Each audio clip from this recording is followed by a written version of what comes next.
医生告诉我肺癌晚期的时候，我兴奋地把医院的厕所舔了一遍。我这一生活得太苦太累，读书被同学欺负，上班被领导刁难，结婚后被妻子各种嫌弃。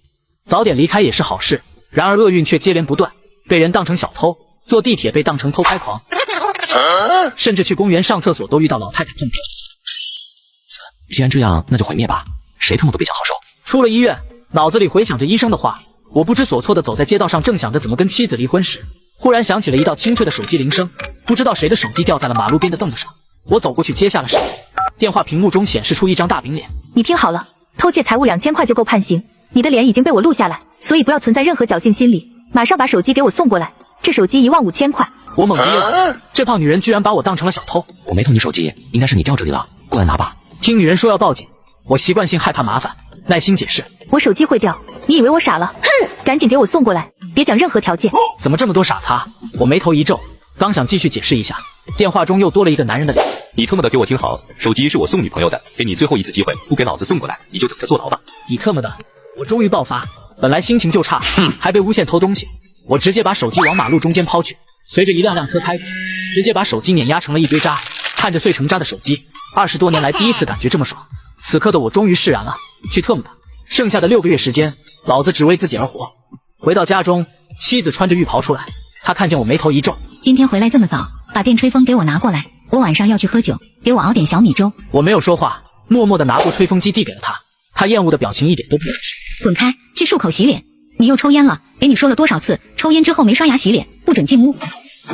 高分贝的大喇叭又开始了，那是小区大爷大妈在跳广场舞，他们每次都会跳到很晚，周围的居民反映了无数次，甚至都报警了，一点用都没有。之前为了让这帮大佬降低音量，我买过几箱汽水送给这些舞林人士，大爷大妈喝完汽水卖掉，跳得更欢。今天我不打算再忍了，我走进储物间，再次出现的时候，手中多了把铁榔头，妻子鄙视地看着我。软蛋，每次样子很凶，事到临头就走的，别走，砸了音箱，老娘随便你怎么样。我晃了晃手中的榔头，感受了下重量，拉开房门给他留下一个背影。他觉得有点不对，这怂蛋今天好像变了个人一样。他头发都顾不得吹，来到阳台想看我吃瘪，然后作为嘲笑我的素材之一，我下楼，楼门口多了几大箱水果，还有12升1桶的纯净水，6桶，这都是9楼唐月月家的。唐月月一看到我出来，就马上叫住我，把水果和水搬进电梯，我家门没锁，你放厨房记得码整齐，别碰着厨房冰箱。以前的我不懂拒绝，唐月月经常指挥我干这干那，我拎着铁榔头看了一眼唐月月，没空，自己搬。唐月月火大了。我一个女人，你让我搬这么重的东西，你是不是脑子有问题呀？大家都是邻居，相互帮个忙而已，有你这样自私的人吗？搬东西找你老公去，少他妈的道德绑架。我没好气地说，你有点脑子吗？我老公每天上班有多辛苦，你知道吗？我当老婆的难道就不能心疼一下自己的老公？真是无语了，我没理这个女人，我有更重要的事情要做。几步来到跳广场舞的地方，2个2尺高的木质音箱，声音高昂，功率十足，让整个小花园有种环绕立体声的感觉。我走过去，二话不说，一把拔掉电源，音乐声戛然而止，跳得正欢的老人们都停了下来。没音乐跳舞不带劲，这让他们非常不爽。你想干嘛？把我电源给我插上。好几个老人都认识我，我送过汽水给他们喝，所以对我的印象不错。我朝着老人们笑了笑，拿出铁榔头手一挥，3、5两下将音箱砸得稀巴烂，把 MP4 播放器给砸了，还使劲踩了几脚，太爽了，还特别解气。我朝他们甜甜一笑，这下知道我要干什么了吧？老人们气坏了，老人越是气愤，我感觉越是。以前是我气，现在轮到你们生气了。几个老人要上来找我，拼命做好要抱住我大腿不放的姿势，还有个老人顺势躺下，捂着心脏高喊：杀人了，快来人了！声音惨绝人寰，但是没人鸟他们。我收好铁榔头，拔腿就走，没给老人缠住的机会。回到楼下，对着怨气十足的唐月月说：我找了几个老人给你搬东西，马上就来。唐月月一听说我找个人，怨气也消失了，用期盼的眼光看着我。我没理唐月月，快速进电梯回到自己家里。妻子在阳台上看到了这一切，简直不敢相信自己的眼睛。这是还是我那懦弱的老公吗？做事如此果决，连老人躺地上耍泼都不管，砸音箱的样子太帅了，结婚2年从来没见过这么帅过。我回家换鞋，收好榔头，洗手漱口，然后盯着妻子，她读懂了我的目光。别，要不等我聚会回来再说。她都忘记叫我窝囊废，我直接扑了上去，跟她来了个负距离接触。2分半之后，妻子气恼地说：真是没用，你是爽了，我还得重新去收拾，烦死了。离婚吧。我直接对妻子说道。什么意思？爽完就要离婚？你什么时候学会了办完事就无情？你不是一直想嫌弃我没用吗？现在给你自由去找个能力强的老公。我不想多说，我身体累心也累。你现在牛了是不是？有本事再来一次。妻子继续打击我，尽管刚刚我的表现让她相当满意。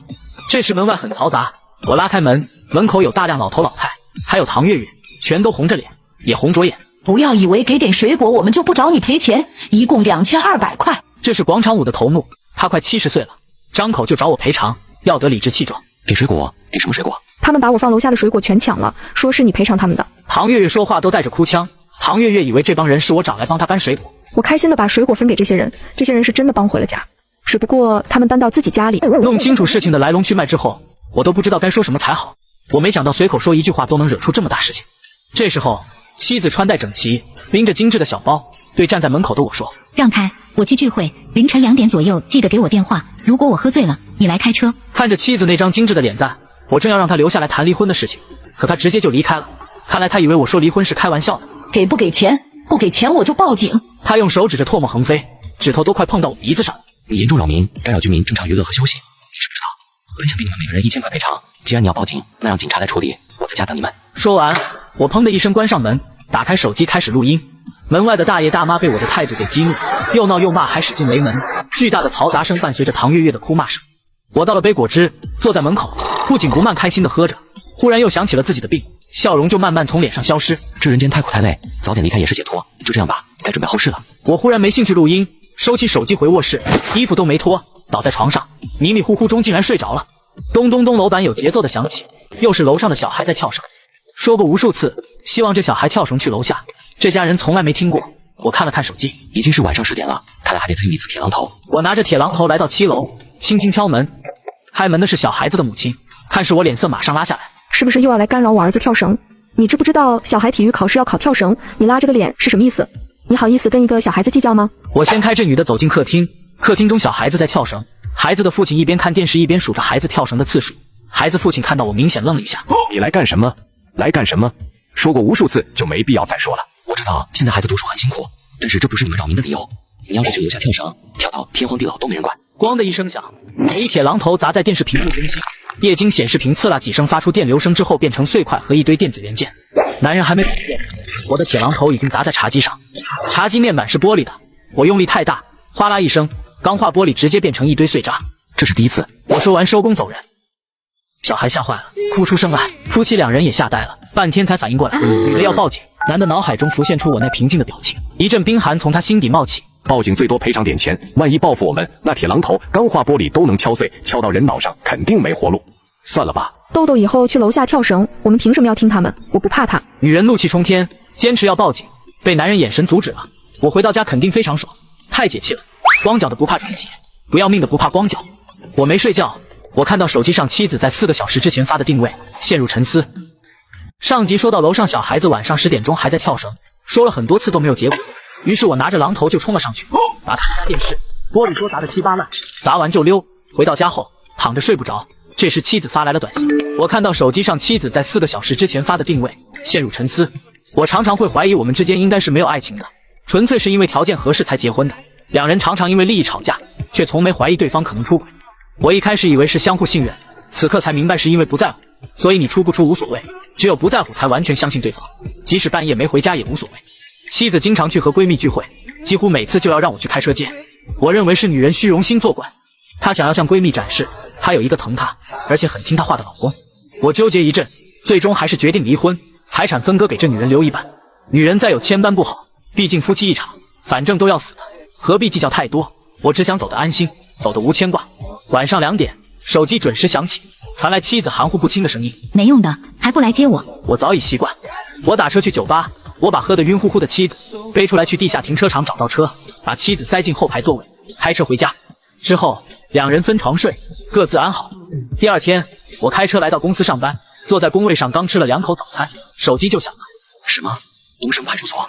我马上就来，最多半个小时。我打车去了东升派出所，刚进门就听见熟悉的吵闹声，几名老大爷在最前面，嗓门也最大，几位老头老太义愤填膺，看到我之后一把揪我的胳膊。就是他，这下绝不能让他跑，砸我们音箱的就是他。派出所的工作人员把我和几个老人带到一间大办公室，警察边做笔录边对我说道：你充电器借我用用，我充电。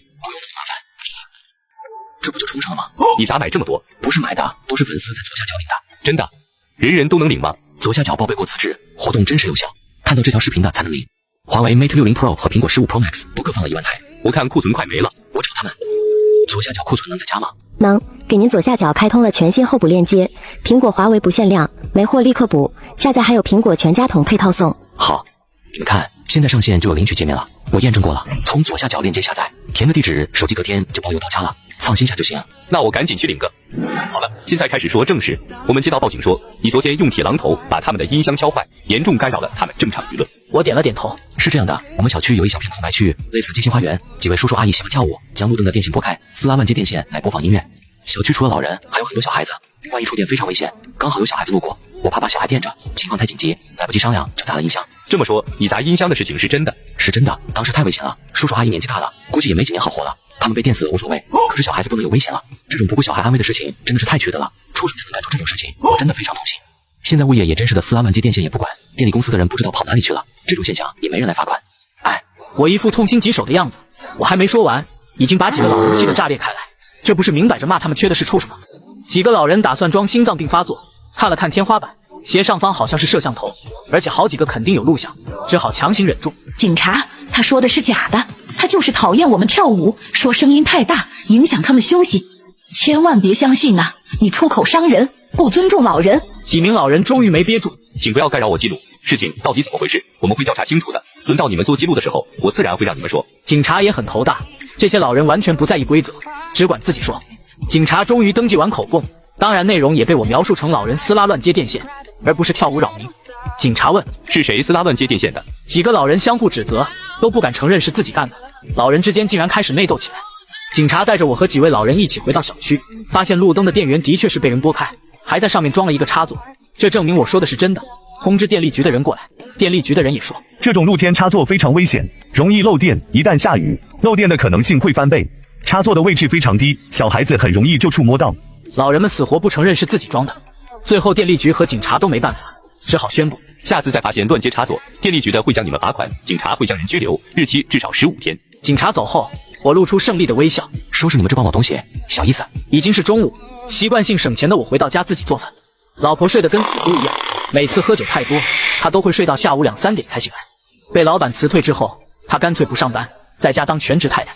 我进入厨房煮了碗面，打算吃完就去上班。好像妻子醒来看到面条，不洗脸洗手，直接坐在餐桌旁。没用的，筷子都不拿，你想让我用手抓呀？我没给你煮。得了吧，为了讨好我，班都不上，特意给我煮面。说吧，是不是想涨点零花钱？我想离婚。妻子发出笑声，一点笑意都没有。她埋头吃面，我重新给自己煮了碗面，两人默默吃完。我把碗筷收拾好，然后再次提起离婚的事情。你真想跟我离婚？你没吃错药吧？妻子见我不像开玩笑的样子，好奇地问我。我打开床头柜，把病历找出来，翻到最新的那一页。医生说了，肺癌晚期，存活期6个月。看到病历上写的诊断结果，他简直不敢相信自己的眼睛。过了好几分钟，他才哭出声来。原来这个女人还是有一点点在乎我，也想哭，心里某种东西在慢慢融化。妻子忽然在我的怀里紧紧地抱着我。对不起，老公，真的对不起，我对你关心太少了。我眼睛红了。没事，都这样了，说对不起又有什么用？非要离婚吗？妻子抬起头，泪眼朦胧。对，房子车子我都打算卖掉，留一半给我父亲养老，其他的都给你。离婚了，你重新找人也方便。如果我死了，你一个寡妇名声不好听。我不离。随便你，我马上要去派出所。我不离婚，你就去派出所。他怀疑我的癌症没长在肺里，长在脑子里了。这2天你可能没法用车了，车被人砸了，正在修。妻子有点跟不上，一会儿派出所，一会儿车被砸。你这是闹哪一出？来到长丰派出所，接待我的警察看了看表。陈先生，对方还没来，你就大概等10分钟吧。我点了点头。有人报案说在长丰公园附近，你偷了他的手机，你的脸也被录了下来，这是真的吗？我直接把经过说了出来。我从医院出来，路过长丰公园，看到路边有椅子电话响了，才发现椅子上有手机。打电话的人二话不说就说我偷了他手机，还要我送过去。我当然不可能给他送回去，把手机放远处。后面发生什么我就不知道了。2个做笔录的警察相互看了看，怀疑我在说谎，但却也无可奈何。还有要问的吗？如果没有了，我去上班了。没了，你再等10分钟吧。报案的人可能迟到。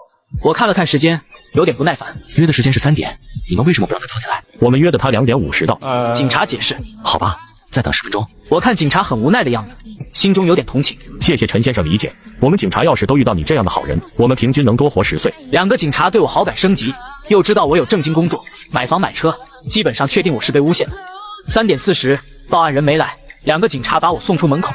我刚到公司，屁股没坐热，电话又来了。陈先生，报案人到了，您现在方便来一趟派出所吗？我要上班。好的，那就不打扰了。我正要挂电话，忽然听见里面传来尖锐的声音。你们也听见了，他就是小偷偷了我手机，才不敢来对峙。快把他抓起来！你们警察都是吃屎长大的吗？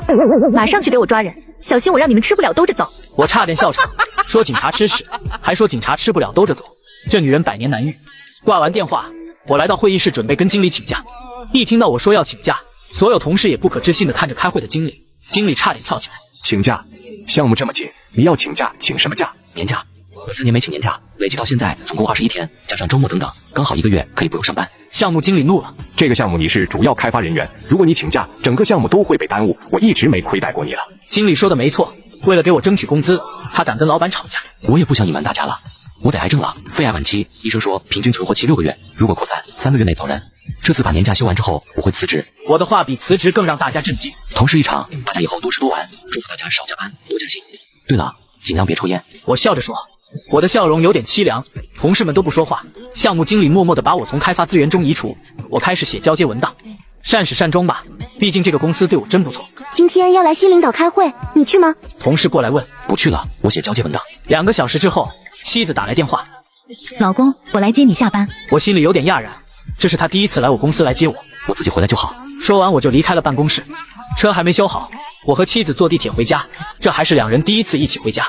我坐在靠窗的位置，一个老太太上来对着我说，我要坐这个位置。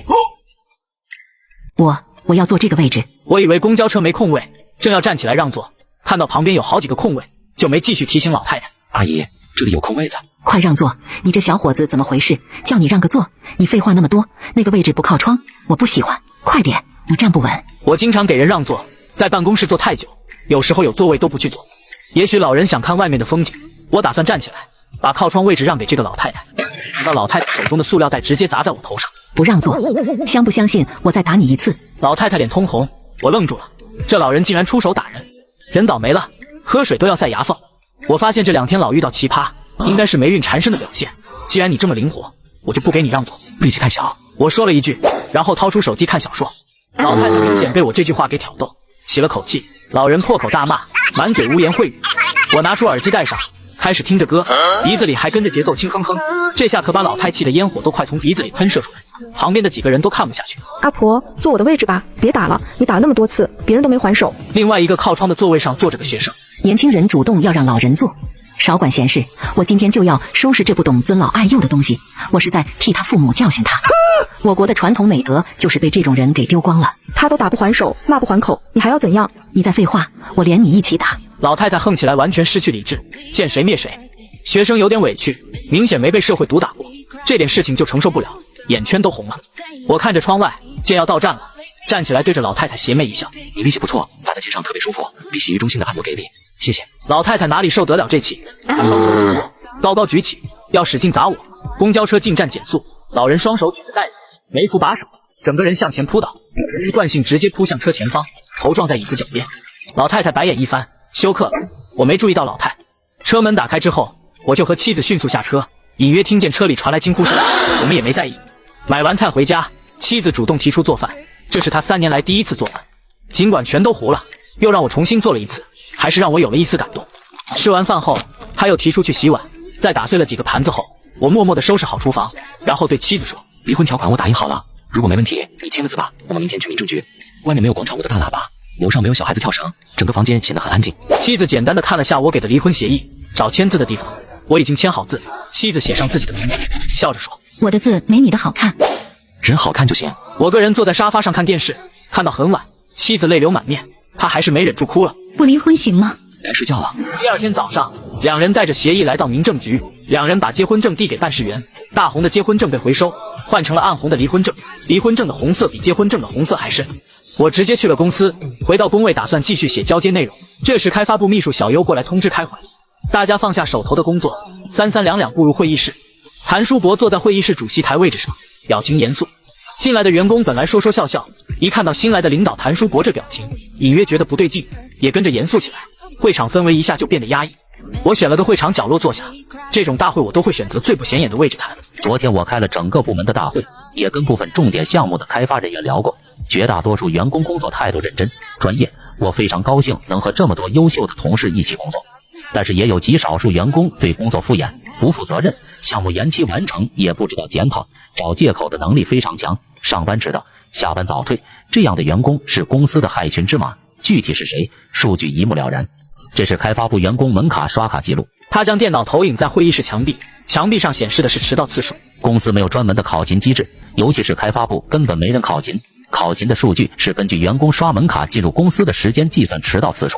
高居榜首的是陈夏，上个月陈夏不但迟到次数多，而且还有一半的工作日没刷卡记录。陈夏你怎么解释？谭书博当众质问，我像看傻 X 一样看着谭书博。解释什么解释？你为什么迟到次数这么多？还有好几天没打卡记录，你这是旷工。按公司规定，旷工次数超过3次就可以开除。我站起来说道：“你的意思是前面的领导都是傻叉，我旷工那么多次都没开除，对不对？”谭书博脖子通红，他本来就想拿我立威，见我如此桀骜不驯，在这么多人面前让他下不来台，他差点当场失态。我不管你前任领导是怎么处理的，总之在我手下不行，我再给你一次机会当众解释，如果不说清楚，立即开除。他深吸了一口气，压制住胸中怒火。我坐下一言不发，那神态很明显，老子懒得给傻叉解释。陈夏，你被开除了，收拾好东西滚蛋吧。谭总开除，我也要给离职证明的，谢谢。我不紧不慢的回答，把谭书博气得半死。秘书小优低声问了谭书博2句，然后宣布会议结束。我没理其他同事探寻的目光，我打开电脑，登录到开发账户，打开代码，嵌入日志，将最近1年的代码提交日志截图保存，再将日志导出，发送到自己私人邮箱中。15分钟之后，人事部的人过来通知我被开除了，然后递给我一张单子，让我签字开除。原因是我在过去1年的时间里，无辜旷工时间累计达到了51天。通知仪式2份，我在2份上都签好字。人事部盖好章之后，收拾好东西，我就直接离开公司。回到家后，我打开电脑，将自己向服务器提交代码的日志截图下载下来，将公司给的拆除通知书用手机拍照上传到电脑，开始写邮件。我是陈夏，今天被开除，开除的原因是我旷工1年，旷工累计的高达51天。公司根据门卡刷卡记录确定当天员工是否上班，我有51天的上班时间，无任何刷卡记录。那是因为我在公司连续加班，没出过公司。附件是我的代码嵌入记录，可以很清楚地显示代码提交的时间，有凌晨2点的，也有半夜11点的。代码服务器放在公司内部，物理隔绝外部网络，因此我不可能在家提交代码。提交代码的 IP 地址也是公司内网的。描述完事实后，我没提任何要求，把这封信发给了公司人事总监和人事部负责处理具体事情的同事。写完邮件，我感觉到胸闷，我平躺在沙发上，看着天花板上灯，没开灯，灯就没亮，就像没有生命，人就成了尸体。前妻柳如烟没在家，不知道是不是回娘家。等胸闷过去之后，我将医院开的7、8瓶药拿出来，按照用法与用量分别倒出几粒扔嘴里，用水送下肚子。药物的糖衣在我的舌头留下隐约的甜味，服药也是甜蜜，就像人生甜蜜中包裹的其实是苦涩。我的手机响了，是公司人事打来的，人事部的小女生说话的声音很好听。陈夏，你那个邮件我们总监看到了，你能来公司一趟吗？我身体不舒服，打算去外地散心，就不来公司了。是这样的，公司对你开除的决定有点仓促，赔偿方面都没谈，所以想让你过来补签一个赔偿协议。不用了，我已经把相关文件给古红律师事务所，他们等下就来跟我签委托协议，我会委托律师过来谈。电话里沉默了几秒钟，人事小女生说道：“要不稍微等等，我把您现在的情况给领导说一下。”好，我当然没叫什么古红律师事务所，我虚晃一枪，目的不仅仅是让谭书博难受，也是为自己和开发部的其他同事争取利。开发部7个小组，大家关系一直不错，我对谭书博没好感，也没恶感。我这样做只是想让谭书博知道，领导和下属大家各自安好，别因为你是领导就可以随便处置下属。10分钟不到，人事部的小女生电话又来了。你有什么要求，直接给我们说，没必要去找律师。领导说了，尽量满足。让谭书博给全公司员工发邮件，承认当初我是错的，还要谭书博在开发部开会向我道歉，给公开道歉。6点之前我要知道结果，如果没结果，我默认公司拒绝我的要求。挂完电话，我觉得神清气爽，不知是药物起作用还是开除的事情，再按照自己预期的方向做。没等到6点，电话响了，是陌生的电话。我接通后，听出来是谭书博的。陈夏，我是谭书本，我向你道歉，没充分了解情况就对你做出了开除的决定，是我不对，在这里郑重向你道歉。你开除我的时候是公开的，道歉我也希望公开。我已经撤销了开除你的决定，希望你能回到公司上班。我已经有新工作了，回来就算了。你的道歉我也不接受，因为没公开道歉。说完，我主动挂了电话。谭书博气得差点把手机捏碎。你离职就离职，你故意激怒我，给我挖坑，有你这种人存在，简直是程序员的耻辱。公开道歉，这是不可能的。他来公司不到1周，就公开给手下员工道歉，威信全无，还怎么管手下的人？道歉电话是打了，如果不打，他把这个事情搞大了，影响公司形象。可是现在陈夏不接受道歉，他提了什么条件？人事总监问。韩书柏纠结了几分钟，还是说出了我的要求。他要我公开道歉。人事总监不是傻子，他知道了谭书柏的难处。两人聊了半天，最后弄出一个协议，因为个人原因辞职，公司感谢我这些年的辛苦工作，赔偿我12个月的薪水，这是人事部能弄出来的最大赔偿金额。除此之外，他们没想出更好的方法，毕竟一旦打官司闹大，不知道最后会弄出多少事情。我接到人事部通知的时候，已经是晚上9点多。好，我明天来签字。我满口答应。我税前3万块月薪，12个月工资就是36万，因为是赔偿金，属于损害补偿，也不用交税，算是一笔意外之财。晚上11点，开门声响起，妻子终于回来了，眼睛红肿，脸也有点浮肿。我要回趟老家，如果有人来买房，你去谈，不能低于600万。你多久回来？1个月之后，你不用上班，被开除了。这是赔车的钱，我转你100万。你以后别大手大脚，也别买什么乱七八糟的理财产品。我也不认识什么人，没法逼你找工作，房子尽快卖掉吧，不然你都没钱花。忽然，妻子抱住这个被他喊了3年窝囊废的男人，把头埋在我的胸口抽泣。他人漂亮，能找到更有钱的男人，但是再也找不到比我对他还好的了。虽然我们离婚了，但是我还在担心他的未来，怕他没钱花。妻子就这样使劲地抱着我，像抱着生命中最珍贵的东西。人就是这样，只有失去了才知道珍贵。第二天我去了趟公司，人事部把开除决定取消，换成了正常离职手续，还找财务部给我多发了13.5个月的工资，其中半个月是我未发的工资，1个月年假直接折算成钱，剩下的12个月作为离职补偿。忽然间得到40多万块钱，我一点开心的感觉都没有，除生死外，其他都是闲事。癌症像一块巨石压在我心头，癌症晚期只剩下6个月，我打算回老家待1个月。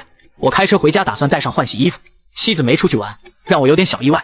看到我在收拾衣服，妻子又是一阵内疚，自己每个月都在买新衣服。我结婚后就没买过一次衣服，还穿着3年前的衣服。等我收拾好，妻子已经弄了一大桌子菜。放心吃，不是我做的，订的外卖。他对自己做饭的水平相当不自信。天色已晚，妻子弄了这么多吃的，他怕我身体出问题，希望我第2天再回家。以前我都是坐长途汽车回家，5个小时左右的时间就能到家。村里有人外出打工赚钱之后，买了车开回家很有面子。我的父母也希望我能开车回家，那个时候我还年轻，没开车回去还笑话父母虚荣心重。直到母亲在1年前离开人世，我特别难过，这也成为我心中永远无法弥补的遗憾。这也是我宁可劳累5个小时也要开车回家的原因。第2天早上，我起床看到桌子上有件鸡蛋，有牛奶，有面包，妻子在厨房。你弄的？多吃点，路上会饿。我没说什么，默默地吃完早餐，发现昨天晚上找出来的衣服裤子都已经叠好了，还装进了塑料袋。我提着塑料袋放进车后备箱，拉开车门，发现副驾驶上摆放有饮料、面包等吃的。路上要吃东西，累了就去服务区休息。你考虑的真周到。我夸了柳如烟一句，启动车给柳如烟摆了摆手，迎着小区斑驳的阳光，开车回老家。父亲陈大东在县城当门卫，我没去看父亲，先开车回乡下老家。老家2层楼的房子，母亲去世后，父亲就很少回家。我车停在家门口，魔都城里的那个家是1套房，这才是我心中的家。我忘记带钥匙了，进不去。提着香烛纸钱，拎着2瓶酒，我来到山坡，这里有母亲的坟，坟头上草长得非常茂盛。农村有传说，好人的坟头上草会长得茂盛。垒坟的时候，很多人都会把周围的草挖过来，垒在坟头上。我的母亲说了，她不需要。我拿出3个酒杯，斟满酒，放在坟前，跪下磕头。抬起头的瞬间，满脸眼泪将纸钱点着，将剩下的酒浇在纸钱上。淡蓝色火苗腾空，纸钱慢慢变成了灰。我跪了好久，腿麻木了，我就坐在旁边，就像小时候妈妈在做针线活。我搬着小板凳坐在旁边，听妈妈讲村里的飞短流长。妈妈说了要给我带孩子，妈妈骗人，我还没生孩子，妈妈就丢下我一个人走了。我在城里经常觉得孤独，现在在妈妈身边，我的心安稳下来。妈，我很快就要来陪你了。我以前祭拜说的是来看你，这次我估计6个月后就来陪你了。我希望安葬在母亲身旁，这可能是我一生最好的归宿。祭奠了母亲后，刚回村就听到村长说表妹差点被凌辱，我连忙开车到舅舅家，家里就表妹一个人。我记忆中的齐淑兰梳着辫子，带点婴儿肥，脸蛋红扑扑的，很活泼。听到有人敲门，齐淑兰惊恐万状，从门缝中看到是我，才敢把门打开。兰兰，来，哥哥给你买了很多零食。齐淑兰反应很迟钝，过了10几秒才摇头表示拒绝。我心一揪，从小那个跟着我屁股后面的妹妹，竟被折磨成了这副模样。没过一会，舅舅和舅妈扛着锄头回来，看到齐淑兰站在一边叹了口气。我没敢直接问表妹的情况，偷偷问舅舅，那个畜生在学校里要凌辱舒兰，舒兰在女生寝室衣服都被撕破了，寝室4个女生，其他3个女生都吓坏，要不是有老师过来巡逻。舅舅简单描述了一下情况。警察怎么说？警察来把那个畜生抓走了，很快就放回来，说他们有大医院的证明是精神病，还有抑郁症，这个不算违法。舅妈在旁边抹眼泪，兰兰吓坏了，不敢去学校，天天做噩梦。我知道了，1周之后让舒兰来学校上课，其他事情你们都别管。舅妈，我给你转1万块钱，你买点好吃的。兰兰太瘦了。本以为这个世界除了我爸，其他人不值得牵挂，看到齐淑兰的瞬间，我一阵揪心的痛。原来这个世上值得我牵挂的人还有很多。第二天一大早，我开车去看望了下父亲，交代了几句后，就来到了表妹的学校。这也是我的母校，当年成绩不错，以全校第5名的成绩考上了名牌大学。对学校，对老师，我充满感激。但是这次不是来感激学校的。来到校长办公室，我把手中的2瓶名酒放桌子上。孟校长您好，我叫陈夏，8届学生，好多年没回母校，想来看看。孟校长笑了笑，顺手把2瓶酒收起来放桌子脚边，显得不那么显眼。他认出来了，这就好几千1瓶，学生回来肯定是有事情。我寒暄了几句，开门见山道：我有个表妹叫齐淑兰，高2、3班的，她在学校被一个叫魏军的人骚扰，差点被……林孟校长脸色变了，起身把房间门关上，叹了口气。齐淑兰的事情我是知道，魏军从女生寝室的围墙翻进来，潜入到女生寝室，我们也报警了。魏军家有医院给的证明，还有医疗记录，他是精神病、抑郁症，这种情况警察也没办法。他们给的证明，学校有备案吗？学校也有，你要是不相信，我马上找给你看。孟校长也不知道拨打了个什么电话，对着电话说了一通。一个女秘书拿着一叠资料过来，孟校长递给我，上面的确显示魏军是精神病和重度抑郁症。知道了，谢谢孟校长。我现在就有一个问题，为什么不开除魏军？魏军是抑郁症，如果开除，万一出什么事情，学校承担不起这个责任。我笑了，是魏军的父亲魏长发有钱给学校捐款了100万，学校不愿意得罪他。既然这样，那我只能用自己的方式了。我把资料拍了照，就来到了离学校不到200米的一栋别墅前。这是魏军的家，价格昂贵不说，还很难买到。给我开门的是一位佣人，我叫陈夏，来找魏军同学的家长。我很有礼貌地说。开门的女人进去说了几句，不一会一个富态的中年妇女就走了出来。你好，我是魏军的妈妈，请问你是学校的老师吗？我是齐淑兰的表哥。女人一脸疑惑，你的儿子魏军在学校试图侮辱我表妹。我见对方都不知道齐淑兰的名字，心中只觉得悲哀，有钱人伤害了别人，就连别人的名字都不知道。陈先生笑话了，我儿子不会做这种事情，那只是他发病了，当然我们有做的不到位的地方。需要赔偿多少钱？陈先生说个数字。女人显得非常有礼貌，说话滴水不漏。不要钱，我要魏军退学，永远不要出现在现场。你是什么东西，敢让我退学？相不相信我现在就弄死你！一个嚣张的声音忽然出现，我完全不用猜就知道是魏军回来了。魏军2步走到我面前，看什么看？老子有精神病证明，精神病杀人都不犯法，更何况强奸齐淑兰早就被我看上了。她跑太快，下次就没这么容易逃。这女人不乖乖的配合，竟敢反抗！我没理魏军，更没有因为对方的话难听而生气。我淡然地看着女人，再问一句，你同不同意他退学？我儿子毛病不少，但是退学的事情就不用商量了。好，再见。别走，老子弄死你再走！魏军非常嚣张，看样子他妈也管不住他。我走出门，还传来魏军的声音：老子随便叫几个人就可以把他弄残，敢来我家耍威风！我找到了一家打印店，把手机中拍好的照片打印出来，又买了10几张厚实的牛皮纸，去油漆店买了红漆。我开始忙碌起来，写字、录音，买了超大喇叭，一切准备就绪。第二天，我早早来到学校门口，拉出用大幅牛皮纸，牛皮纸上用血红的油漆写的大字：为了钱，学校不顾全校师生安危，让有杀人风险的精神病患者上去。接着，我把数百份资料拿出来，见人就发。除此之外，再启动高音喇叭开始播放这东西。广场舞的音响功率还大的声音直接覆盖了整个校园。各位师生请注意，高27班的魏军是一名精神病患者，他随时可能会做出杀人的行为。精神病患者杀人是不犯法，请大家注意安全，戴好安全帽。声音高昂刺激，让正在早读的学生全都听见了。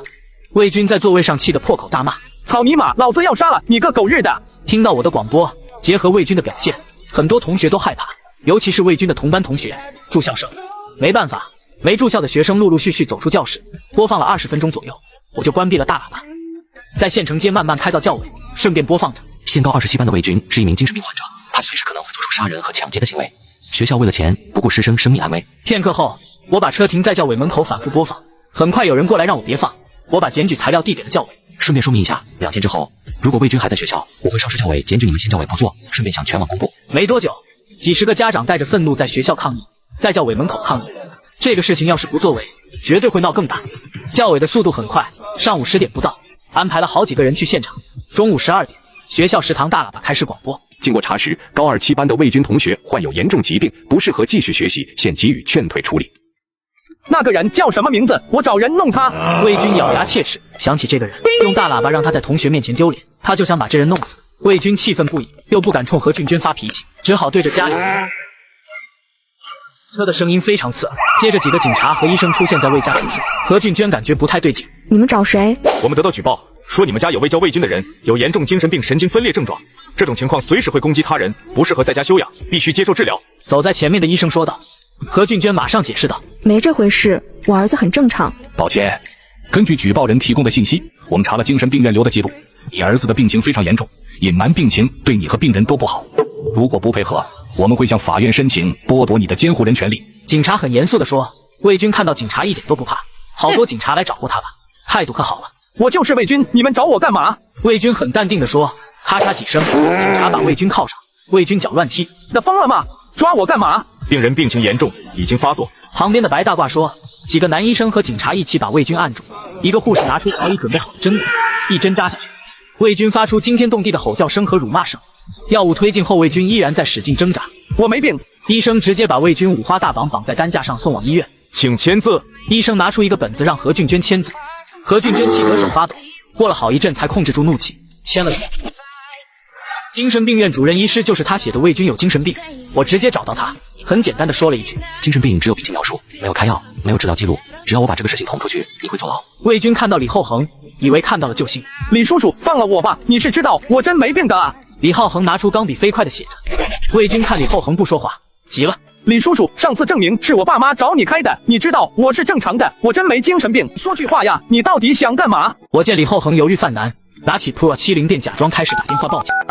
慢着，抱歉啊，还害你手机摔了。没事，我这 Pro 70有昆仑玻璃，随便摔。这手机我抢了好久都没抢到，你加了多少钱？这我左下角拍体的。对了，还得看看左下角粉丝们领的手机收到没？嘿，都收到了。你别装了，哪有这种好事？你不行，不一定别人就没有。左下角再安排1万台苹果15 Pro Max 和 Pro 70，每人再加一台 iPad Pro 配套送。没问题。为了感谢粉丝支持，现在从左下角下载的前3000的名额将再赠送 Mate 60 Pro， 数量有限，先到先得。还真是，上线就可以看到领取界面。要是看不到领取界面，直接卸载。好了，你知道现在该怎么做了吧？李厚恒对身旁的几个医生说道。病人有轻度幻觉，具有很强的攻击性，先开一个疗程吧。魏军一听，破口大骂：我爸不会放过你！立即治疗，把其他病人的治疗延后。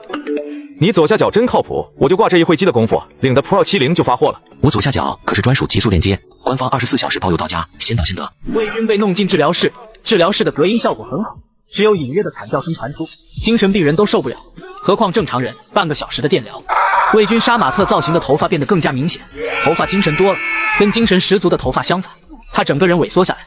不骂人了，一个护士过来要给魏军吃药。精神病人能正常吃药的不多，大部分都需要护士帮忙。魏军当然不想吃药，两个男护工过来神色不善。如果不想被电击，就老老实实吃药。护士明显是在威胁魏军，魏军直哆嗦。电击治疗太可怕了，7、8颗药，魏军没有半点犹豫，一口闷。护士不放心，让魏军喝了水，还检查了口腔，防止魏军把药物压在舌根部吞下去。魏军以为吃药就结束了，其实这只是开始。刚进来处于治疗前期的病人都需要捆绑，魏军半躺着捆绑在床上，能活动的范围很小，头不能一定范围内自由转动。他扭头就看到窗户外面我的脸，我脸上带着得意的笑，要多讨厌有多讨厌，还朝着魏军勾了勾手指。刚刚平静下来的魏军一向横行惯了，哪里受得了这种喘气，他再也忍不住。魏军一边说一边使劲用脚踢不到任何东西，就只好用脚后跟撞击床板，发出咚咚咚的沉闷声音。外面的护士听见声音，立即报告给主任医师，病人情况严重，需要加大电击剂量。医生很快给出结论，两个男护士过来推着魏军的床往治疗室方向走。魏军明白，他再次被吓得全身发抖，用尽全力挣扎着想起身，被男护士强行按住。何俊娟也赶到医院，看到儿子被如此粗暴对待，气得七窍生烟，冲上去就要拉开护士。请不要干扰我们正常治疗。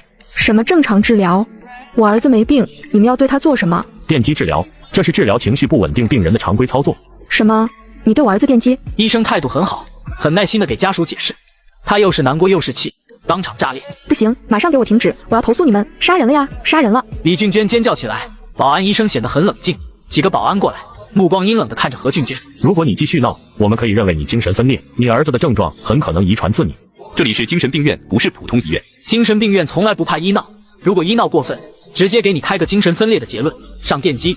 如果不服，还可以加大剂量。何俊娟立即闭嘴，强忍着难受，听着治疗室隐约传出的呐喊声，他紧咬着牙关，选择给李主任打电话。我正在忙，你去703房间等我。现在只能把你儿子当成精神病治疗了，不然我们都得坐牢。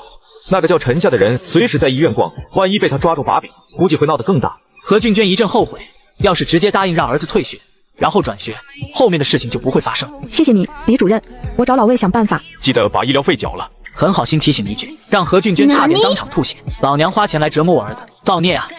回来酒厂的办公室，魏长发刚刚开完会，就接到了何俊娟的电话。你想办法让那个陈夏让他闭嘴，要么给钱，要么让他不敢说话。魏长发觉得可笑，而钱讹到我身上来了，不想想我魏长发是什么人。接到魏长发的邀请的时候，我正在宾馆玩手机打发时间，我没有犹豫，直接让魏长发的小弟带领。我到来的时候，没人起身迎接，都盯着我想用目光给我个下马威。我完全没注意到别人吃人的目光，看着旁边有空位置就坐下来看了看周围的人，一下就认出来坐旁边的人应该是魏长发。兄弟，喝白酒还是啤酒？我看了看满桌酒瓶，说道：魏老板找我来谈事情的，不是来喝酒的。肌肉男啪的一掌打在桌子上，给脸不要脸，同意你做了吗？你竟敢坐下！我冷冷地说：谁是魏长发？魏总的名字是你叫的，相不相信？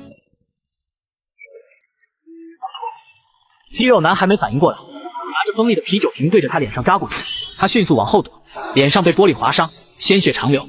我没有停手，一把抓住了肌肉男的头发，另外一只手上的玻璃瓶对着肌肉男喉咙扎过去。等等！魏长发大吼一声，我停手。魏长发他只是安排肌肉男恐吓一下对方，没想到被吓住的是自己。这人到底是干什么的？难道杀过人？魏长发完全相信，要是自己那一声喊完了，这人绝对会割断肌肉男的喉咙。陈哥，有话好好说。我声音依旧冷清。想弄死我的还有谁？找来镇场子的人全都被陈迅镇住。你们都出去吧。他打算用第二种方法，给钱20万作为赔偿。魏长发直接将心中的数字提高了10倍。不够。要多少钱？不是钱，我是说光赔钱不够，我让他在精神病院待半年。我说完，推开包间房门走了。魏长发又气又急，他本来想着让我拿钱，他就报警抓我，20万足够判我好几年。趁着我服刑期间，他想办法给我弄点罪名，一辈子待在里面，然后就可以把儿子从精神病院接出来。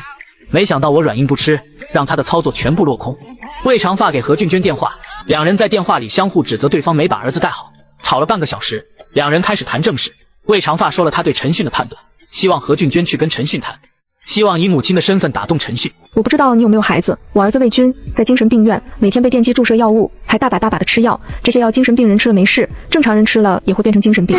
我这个当妈的心如刀绞。我没有半点被打动的意思，鳄鱼的眼泪而已。我表妹在家天天做噩梦，都不敢上学，这都是你那精神病儿子害的。你儿子是人，你当妈的心如刀绞，我舅舅舅妈不是人，他们不心如刀绞。这个事情是我儿子做错了，我们魏家愿意承担一切责任，我马上安排人给齐淑兰同学补偿50万，你看够不够？他看我似乎在纠结什么。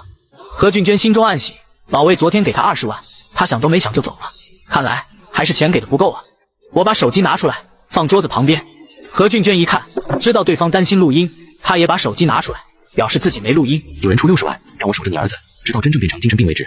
何俊娟念头飞快，是谁啊？要出60万来害自己的儿子？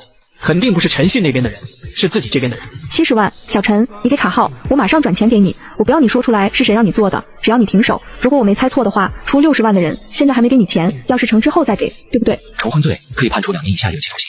我国法律规定，犯罪分子不能担任企业法人。何俊娟听懂了我的话，马上说道：谢谢陈先生。我们两人很快分开，我开车回乡下老家，带着齐淑兰去办理了张银行卡，再让何俊娟手工抄了卡号。等收到转账之后，齐淑兰去学校上课，我去精神病院找李主任。魏军的事情到此结束。魏军转学到隔壁县的中学。几天后，何俊娟向法院起诉魏长发重婚，有照片，魏长发和一个女人很亲热，还有录像，一个和魏长发长得非常像的小男孩叫魏长发爸爸。魏长发被判刑2年，法人自然落在了何俊娟手中。2年之后，魏长发出狱的时候，未来酒厂不仅仅是一个空壳，还欠债几百万。魏长发和何俊娟离了婚，分得了一套房子。我把齐淑兰的事情处理好之后，我来到父亲身边。表妹的事情处理完之后，我就想在生命最后的几个月陪陪老父亲。我带着他回到了城区。妻子之前看父亲是相当冷淡，各种看不顺眼。爸，你喝水啊，吃点水果。我把妻子拉到一边。在干嘛？我对爸好一点不行吗？随你。我没再多说什么，毕竟让父亲不知道自己离婚也是件好事情。随后我打算带着父亲去旅游，毕竟农村人一辈子没有出过门，我打算在生命最后几个月尽一点孝心。父亲坐在靠窗的位置，又是兴奋又是紧张，一开始不断地问这问那。小时候父母在哪里，家就在哪里，父母老了儿子在哪里，家就在哪里。我陈大东命好，有个有出息的儿子。村里其他人大部分都没坐过飞机，我坐了，还要去港城。2个小时不到，飞机停留在港城维多机场。我带着父亲到处游玩，在路过一家彩票店的时候，我顺便买了2张彩票。晚上没事做，我在宾馆陪老爸聊天，电视机在放着彩票开奖。当最后一个数字开出来的时候，我有点疑惑。我找到几天前买的彩票，反复对了10几次，中了2张，1张是特等奖，1张是1等奖。我呆住了，这老天，这狗老天，只给自己留下6个月的时间，偏偏让自己中了彩。第2天，我去兑奖、验票、兑奖、交税，一套流程操作下来，总共1万镑到账，折算成华国货币，竟然有9亿多。我也不管父亲是不是同意，带着父亲去了港城最豪华的购物中心回港大厦，里面全都是世界顶级名牌。这件衣服拿下来，让我爸试试。这衣服20多万一套，你确定你买得起？早就听说了，港城的服务员瞧不起内地人，没想到在回港中心这种商场，依然遇到了歧视。父亲一听要20多万一套，他马上怂了。大宝，这衣服的颜色我不喜欢。你确定我买不起？你敢不敢赌？如果我买得起10件，你把手指砍掉1根。我是售货员，不能随便跟客人赌博。不过我要提醒一句，10件衣服价值大约270万左右，你确定要买？爸，试试这2件衣服，还有裤子，另外拿几个腰带，要跟裤子颜色相配。售货员知道今天遇到大款了，拿来了好几套衣服裤子，让父亲一件件试穿。果然人靠衣装真是不假。陈大东穿着这套价值接近50万的衣服裤子，整个人精神了很多，看上去年轻了不少。爸，这套衣服很合身。选了一阵，总算选了5套衣裤。售货员把衣服裤子叠好，用袋子装好，压制住内心的兴奋。先生，请刷卡。刷卡？谁说要刷卡了？我又买不起，刷什么卡？我只是试试而已。难道买不起就不能试穿吗？太可笑了。我带着父亲昂然离开，售货员气得双手发抖，呼吸急促。那个售货员是不是脑子有病啊？明明知道我们买不起，还让我们刷卡。售货员想要骂人又不敢，怕被我投诉。他冲进更衣室，对着一个塑料人体一阵狂打狂踢。我买了一大堆能带上飞机的零食，还带着父亲去其他店买了几万块钱的衣服。给你舅舅家、你二叔家、你姑婆家、你表叔家都要带点，太少了，不够分。这么难吃的东西，必须让他们尝尝。看着忙碌的父亲，我又是一阵心酸。我以为这个世上除了父亲，其他人不值得牵挂，只要把父亲安排好，我就可以毫无牵挂的离开人间。看到父亲要给那么多人买礼物，我才想起小时候有多少人曾经疼爱过我，给我好吃的，给我小礼物。也许人生就是会欠债，一直还不清。回到家后，妻子的精神好很多。爸，明天我给你做饭。陈迅不吃我做的饭，说难吃。我练了1个月，厨艺大增。好啊，明天我们在家吃饭。陈大东见儿媳妇这个样子，很开心。饭后，陈大东回家休息，我和妻子假装去楼下散步。你到底怎么了？我们都离婚了，你没必要这样。你对我越好，我越害怕。我有个同学叫古小游，我们小学和初中都是同班同学，关系一直非常好。古小游的爷爷至少10年前就得了肺癌，第8医院说这老人最多能活3个月。后来他们家找了个老中医，古小游的爷爷每个月都去找那个老中医看病，老人家到现在还活着，身体非常好。你是说那个老中医能治好肺癌？没治好，但是也没恶化。那还是算了，天天躺在病床上，不恶化也跟行尸走肉没两样，不如不治。我不想自己下半辈子都在医院待着。不是的，老人可以正常生活，自己买菜做饭。他就在我们小区，我跟古小游约好了，周末带着你一起去看望他爷爷，顺便问问老中医在哪里。如烟，谢谢你。如果能控制病情，我们就复婚，行不行？我想了想，这套房子，如果你不想卖，就直接把我名字去掉吧。第2天午饭之后，父亲坚持要回农村，他说他买的零食再不拿回家就过期了。于是我开着车带着父亲回了老家。刚回到村里就听说我的远方姨父要我去顶包。陈迅啊，总算见到你了，大志又惹麻烦了，你要是不帮他，他这辈子就完蛋了。大志怎么了？他出车祸了，在开车的时候把人蹭破皮。大志这孩子胆小，开车离开了，可是这个人记住了车牌，已经报警，怎么办啊？肇事逃逸是不对，听说只是蹭破皮，我觉得问题不大。对方多大了？没多大年龄，20多吧。那没事，蹭破皮不是什么大事，几天就好了，大不了赔对方一点钱。是啊，我也觉得没什么大事，但是对方不讲理，非要大志坐牢。姨父，没事的，这种小事不会坐牢的。但是大志打算考公务员，这个是黑点，会影响他考公。对方应该是真的大志要考公务员，想讹钱。是的，所以姨父想让你去顶包，你不考公务员没什么影响。顶包是违法的，你别把事情搞大。能用钱解决的事情，干嘛要去顶包？这不是傻吗？没事的，最多坐几年牢而已，3、5年就出来了，影响不大。那个老人已经死了，不用担心后续的事情，医疗费什么的我们出，你只管去顶包就行。我发现有点不对劲。什么老人死了？大志撞死人了？你不是说只是蹭破皮吗？活的那个只是蹭破皮，另一个年龄比较大，被撞成重伤，去医院路上才死的，非要赖皮说是车撞死的，明明就是医院抢救不及时。现在的人看你有点钱，就想讹人，要不是大志喝了酒，根本不会发生车祸。哎，乡镇的公路太差，养路队的人都是吃屎长大的，收养路费从来不手软，就没见他们好好修路。如果路好，怎么会发生交通事故？真的想找养路队的人赔钱。唐姨父说的话让我彻底懵逼了。你是说大志喝了酒，酒后驾车撞人，一死一伤？他考公务员，分数全县第3名，心里一高兴就喝了几口酒。大志看到人过来有点慌，加上路不好，就发生车祸，根本没撞人，是遇到碰瓷的。那2个人肯定想碰瓷，都是什么人啊？车开过去都不知道躲，新车啊，防撞杆都被撞坏了，修车不知道多少钱。大志那么善良的人，没啥经验，遇到这种人真是倒了血霉。人倒霉喝水都要塞牙缝。这个事情过了之后，我得去拜菩萨。唐姨父喋喋不休，听得陈迅目瞪口呆，这是什么逻辑？把人撞死了还怪别人不躲开，人速度有车快吗？姨父，他这是醉驾，不管撞没撞人都要被判刑的。他考驾照的时候难道没学科目1吗？屁的科目1，他色盲，国家根本不给他考，体检都没通过，哪里来的驾照？说白了就是欺负人。其实身体有缺陷的人，大致是没学过，所以根本就不知道喝酒不能开车。我们国家教育太僵化了，很多条款都不人性化，人家国外人性化执法。唐姨父的思路相当飘逸。姨父，别说了，你这事情我帮不了忙。我实在听不下去了，他怕继续听下去，三观都会扭曲，不扭曲也会忍不住踢这个唐姨父两脚。俊，你飘了吧？这点小事情都不帮忙，大家还是亲戚呢，你有没有良心？你小时候我还经常抱你，你拉屎拉尿到我身上，我从没嫌弃过你。你弟弟有难你都不帮，什么时候变得这么冷血？读书读傻了？学校怎么教育你的？不知道亲情很重要吗？大东哥，你教育陈迅，不能让孩子这么冷血。父亲也来劝我。大宝，大志的事情，你要是能顶包就去顶包吧。什么叫顶包？父亲觉得顶包这个词语很时髦，我把什么叫顶包给老爸讲了，顺便说道：如果我去顶包，估计10年起步。父亲听了后秒变怒。所以以前你儿子是儿子，我儿子不是儿子，你凭什么要让我儿子去坐牢？你儿子又不考公务员，怎么就不能坐牢了？这个事情说到哪里都是你儿子没理，连坐牢这点屁事都不愿意顶替。真有什么事情，根本没法依靠你这种冷血亲戚。陈大东，我看你也飘了，有大学生儿子了不起，我儿子也是大学。父亲气得没有言语。谁敢害我儿子，老子跟他拼命！滚！两个男人差点打起来，舅舅、舅妈站在中间阻拦着他们。我在屋里拿起一个铁榔头，迅速来到父亲面前，面无表情地看着姨父。你再不管，下一秒铁榔头就在你脑袋上开花。姨父看到我的铁榔头，身子往后缩了缩。你们一家都不是什么好人，真是不可理喻，都他妈的是什么人呢？我怎么遭遇到这种亲情？我把你们的事情说出去，看谁还敢和你们这种绝情的人相处。姨父无能狂怒，气急败坏，边走边骂人，一脚踢飞了路边的一个空瓶。我默默地把他的电话放进黑名单，跟姨父家的交情到此为止了。生命只剩下6个月，我只想把之前想做没有做的事情做完，然后安然的离去。虽然妻子之前对我很嫌弃，但是我还是给她买了一个几万块的包，毕竟夫妻一场，我不想留下遗憾。妻子看我回来一脸心疼。古小游和我约好明天上午来我家，他爷爷爱喝茶，我买了点普洱，打算送给他爷爷。差点忘记了，我给你买了个包放车里，后备箱一直忘记给你。一听说有包，妻子的眼睛瞬间变得有神。我把包从车里拿出来给妻子。陈夏，你抢银行啊？这包8万多！天啊，你这个败家子，老娘今天不打死你这败家子，天理难容！他张牙舞爪扑向我，要把我这败家子掐死。可还没扑过来，他闯进卫生间，发出干呕。怎么了？看得让你想吐。我一边在脑子里鄙视柳如烟，一边欣赏柳如烟的惨状。没事，刚刚忽然想呕吐，可能喝了凉的。接着妻子嘴里说着：败家子，对着包咔嚓一阵乱拍，然后小心翼翼把包放进购物袋子。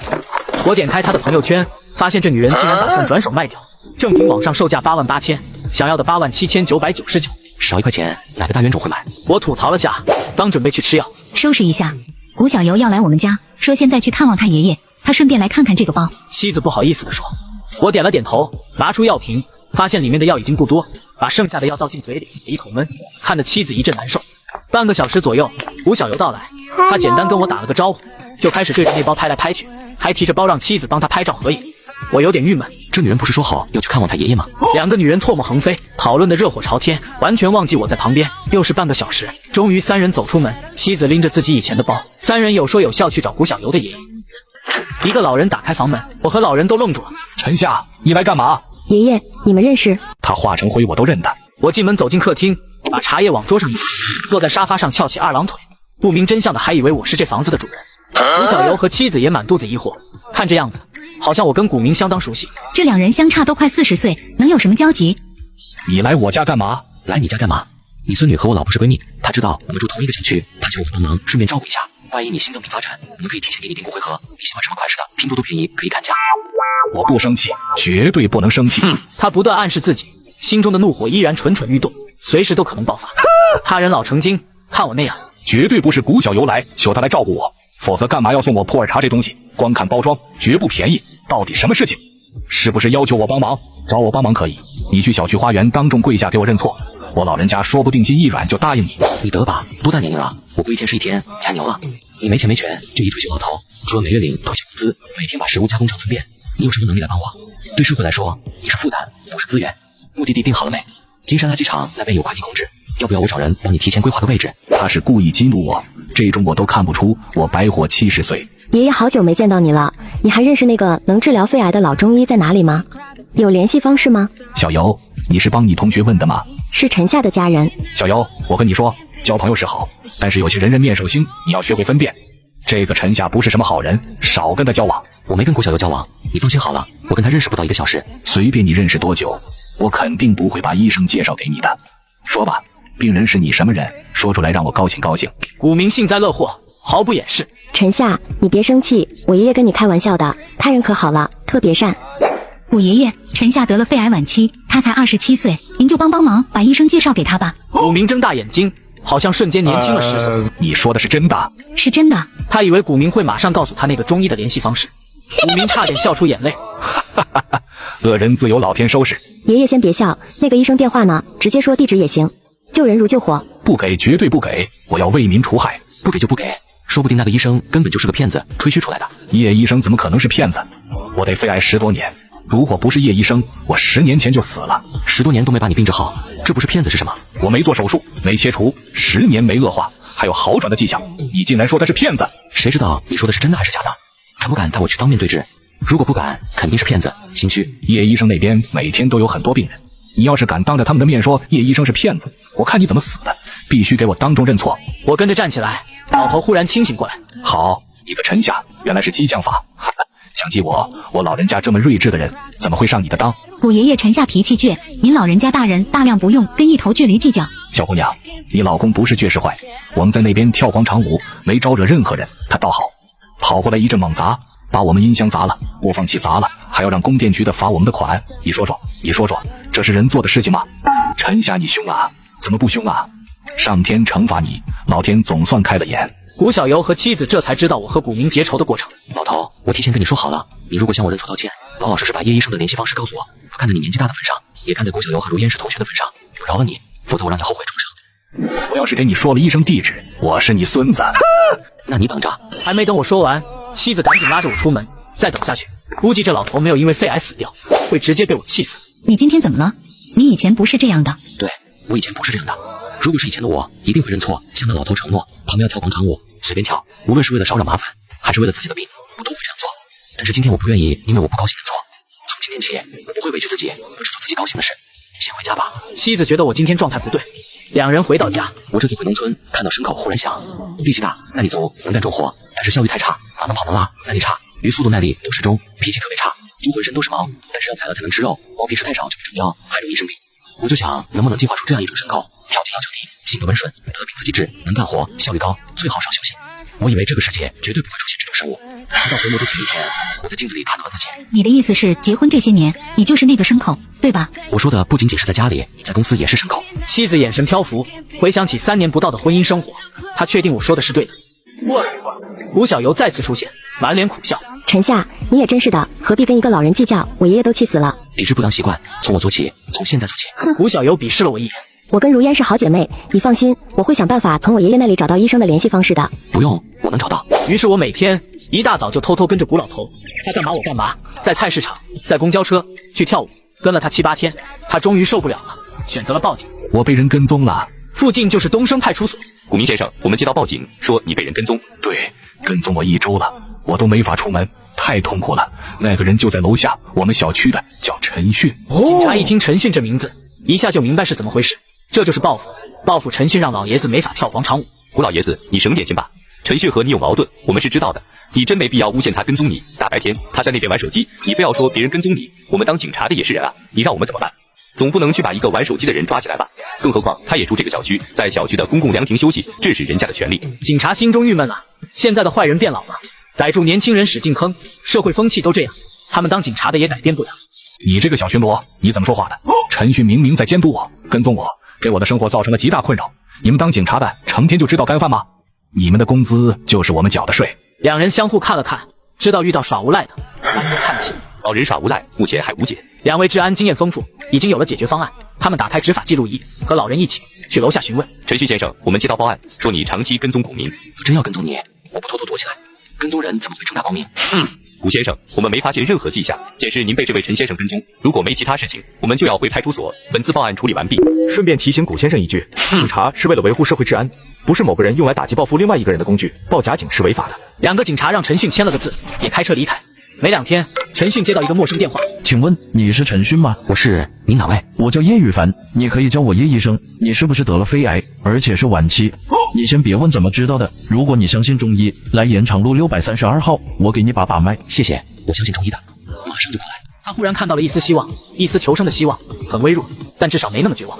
老人一言不发，就这样按在陈迅的脉搏上。小宝，你记录一下，这个病人的情况非常特殊，他心情郁结，应该持续了10年以上，导致心火被压抑。心属于火，火克金；肺属于金，火无法克金，导致肺部宣泄功能失效，多年积累就成了肺癌。可惜啊，可惜，现在的教育把孩子管太严格，最终还是会反映到孩子身体上。叶医生，我还有救吗？你肾气足，肾水旺盛，生机很强，但是你心气被压抑，导致心肾失调，反过来压制住了肺部，加上你抽烟太厉害，肺的宣泄功能又被压抑，毒素长期积累，你不得肺癌，天理难容。那我应该怎么做？你的病积累太久，不仅仅是肺癌的问题，我只有不到1%的把握能治好，目前只能先吃点药试试看效果，以后每周这个时间过来，我给你把脉。陈迅听说只有1%的把握，心一下就凉透了。我带着一丝疑惑和7包中药回到家，发现杨梦雪已经搬走，连告别都没说。房间有点空，心中也有点空落落的。这时妻子的弟弟跑过来说，他被辞退了。他还不知道我跟他姐姐已经离婚。他告诉我，3个月前我去这家饭店工作，说好的是让我干厨师，实际上干的活是洗碗、洗菜、杀鱼、送菜等等，全都是杂活。老板说试用期3个月，工资5000，试用期满就可以当厨师，工资5000加提成。试用期工资先不发放，等干满3个月一起结算。没什么社会经验的我就答应了，老老实实干了3个月杂活。3个月时间到了之后，我要求转正当厨师，老板说已经有厨师，我就想辞职，打算把工资结算之后重新找厨师的工作。没想到老板直接翻脸，说我拆他饭店的台，忽然要走。饭店没找到顶替杨星宇的工人，整个饭店都开不下去，不但不给钱，还要我赔偿3个月的生活费，因为饭店包吃。旁边就是派出所，去告状吧，去报警吧，爱上哪儿告上哪儿告去，要么报警把我抓走，工资1分没有。这是老板的原话。你打算怎么办？还能怎么办？他们耍无赖，肯定跟派出所的人很熟，当初说工资也是口头说的，没证据。这个事情我来解决，钱必须拿回来。这种老板肯定不是头一天坑员工，一个打杂的辞职，既然说把整个饭店给拆台了，这明显就是想赖账。陈迅煎好药，把药水倒进碗中，一边等药水变凉，一边用手机看新闻。天理难容，病人家属悬赏10万追凶。一个劲爆的新闻标题跳出来。1个月前，60多岁的唐老太太买了水果去看望孙子，坐公交的时候跟一个年轻人发生冲突，年轻人把老人推倒在车上跑了。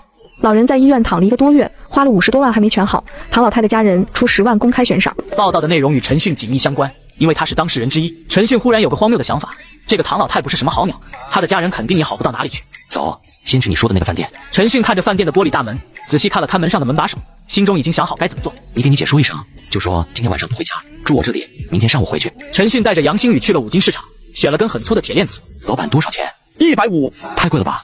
这破锁150，抢劫啊！真的不贵，纯钢做的，买这种锁的人都是大老板。好吧，我买回去试试，如果不行，可以退货吗？10天内无条件退货，10年老店，绝对放心。那锁最多120，姐夫你被坑了。我知道，不是能退吗？第2天，两人神清气爽。陈迅拿出那胳膊粗的铁链子锁，走，去饭店拿你的工资。两人来到饭店的时候，刚好12点，是饭点，也是就餐高峰期。陈迅上前，把饭店玻璃门一拉，用胳膊粗细的铁链子锁挂上去，锁死。客人在外面进不去，里面的出不来。饭店老板2口子气得跳脚。去报警啊！去逃诉啊！抓我呀！去法院起诉啊！反正不得开锁，抓我，我明天又来。饭店男老板气得血冲脸，从店里拿出一把菜刀，被女老板死死抱住。周围围满了人，都在问怎么回事。杨星宇把老板扣了3个月工资不发的事情说了，还说老板不但不发工资，还要找他要饭钱。来吃饭的客人纷纷谴责老板。老板精明人，知道这个时候越解释越没人相信，他拉下脸给杨星宇赚了1万。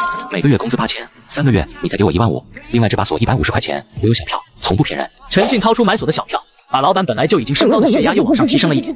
老板忍着恶心，给杨星宇又赚了钱，凑够2万4的工资加150链子锁费用，就当钱拿去喂狗了。老板自我安慰着，我知道你想报复，你敢报复，我敢继续做，有本事拿刀砍我。老板咬牙切齿，恨不得把陈迅给吃了。怕陈迅第2天来锁，老板只好强忍住怒气。兄弟，算你狠，这个事情就这么过去了，如何？老板爽快人到此结束。姐夫，你真厉害，和我一起回家，把我姐接回去吧。先去五金市场，去干嘛？退货呀。这锁150买的，不退你留着干嘛？杨星宇觉得这个世界太黑暗了，到处都是套路，